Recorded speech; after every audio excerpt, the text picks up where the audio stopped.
মুহিউস-সুন্নাহ শাহ আবরারুল হক সাহেব রহমতুল্লাহি আলাইহি তিনি বলতেন, আলেমদের কাছে কোরআনে পাক শুদ্ধ করবে এজন্য আসতে লজ্জা হয়, লোকটার অনেক লজ্জা লাগে। অথচ এই লোকটাকেই দেখা যায় বিভিন্ন জায়গায় দাঁড়ায় থাকে। হযরত বলেন এমনকি নিজের জুতা মেরামতের জন্য মুচির সামনে দাঁড়ায় থাকে, সিরিয়াল দিয়ে আরো দুইজন আছে। নিজের চুল কাটার জন্য সেলুনে গিয়ে দাঁড়ায় থাকে, দাঁড়ানোর জায়গা নাই, বাইরে দাঁড়ায় থাকে, সেখানে কোনো লজ্জা নাই, মুচির সামনে লজ্জা নাই।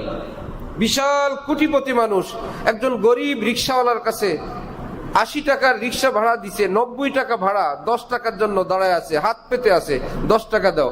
এখানে হাত পাততেও লজ্জা হয় না, এখানে দাঁড়ায় থাকতেও লজ্জা হয় না, মুচির কাছেও লজ্জা হয় না, সেলুনেও লজ্জা হয় না, লেগুনা কিংবা বাসের সিরিয়ালেও লজ্জা হয় না। সব লজ্জা কোরআন শিখতে, এটা লজ্জা না, এটা শয়তানের একটা ধোঁকা। কারণ ফাইন্না হাকিকাতাল হায়া আন্না মাওলাকা লা ইয়ারাকা হাইসু নাহাকা। প্রকৃত শরম বলে তাকে যে বান্দা গুনাহ করতে শরম পায়, এটার নাম শরম। গুনাহ করতে যার শরম লাগে এটার নাম শরম। গুনাহ করতে শরম লাগে না, বন্দিগি করতে শরম লাগে, এটা কি শরম না ইবলিসের ধোঁকা?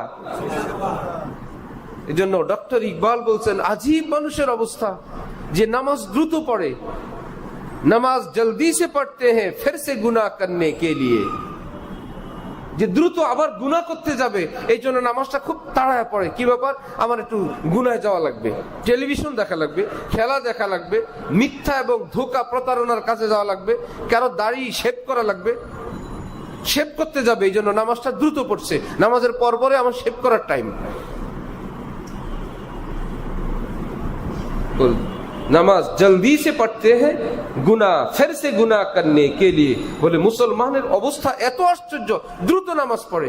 ইমাম সাহেব এখনো আসলেন না, 1:30 জামাত, 32 বেজে গেছে, ইমাম সাহেব এখনো দাঁড়াইলেন না, মুয়াজ্জিন সাহেব এখনো একামত দিলেন না, আমার দ্রুত যাওয়া দরকার। কোথায় যাবে? গুনায় যাবে।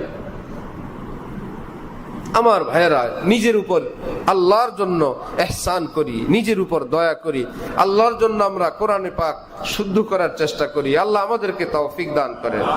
যাদের শুদ্ধ আছে শুদ্ধ, যারা মনে করেন আমার কোরআনে পাক শুদ্ধ হয় নাই, বারবার বলছি কোরআনে পাক শুদ্ধ করার অর্থ, কেউ যদি কোনো আলিমের নিকট শুনে শুনে, আপনি আলিফ বা তা সাও চিনেন না, সিফাত মাখরাজ জানেন না, মদ গুন্না একদমই বুঝেন না, আপনি কোন আলিমের নিকট শুনলেন, শুনে শুনে সূরা ফাতিহা ঠিক করে নিলেন, এবং ঠিক করার অর্থ এই যে 100 নম্বরে 100 সেও পাস, 100 নম্বরে 33 ওয়ালাও পাস। আপনি যদি 100 না পান, 90, 80, 70, 60, 50 না পান, 33 কিংবা 35 পেয়ে কোন আলিম বলে দিছেন চলে, অর্থাৎ নামাজটুকুন হয়ে যায়, ফরজ পরিমাণ আদায় হয়ে গেছে। তাও কেমনে? আপনার সামনে ফাতিহা দিলে আপনি পারেন না, কিন্তু মুখস্থ পারেন। আমাদের দেশের যে সমস্ত ছেলেরা সৌদি আরব যায় আরবিতে কথা শিখে, এরা কি কিতাব খুলে দিলে পড়তে পারবে? তার কথাগুলো যেগুলো আরবি সে বলে, ওটা যদি আরবিতে লিখে দেই যে তুমি তো আজকে সারাদিন এগুলো বলছো, পড়ো তো, সে আর পারবে না। আমাদের দেশের বহু বাংলাদেশি ভাই আছেন, তিনি অক্ষর জানেন না, সরেও পারে না,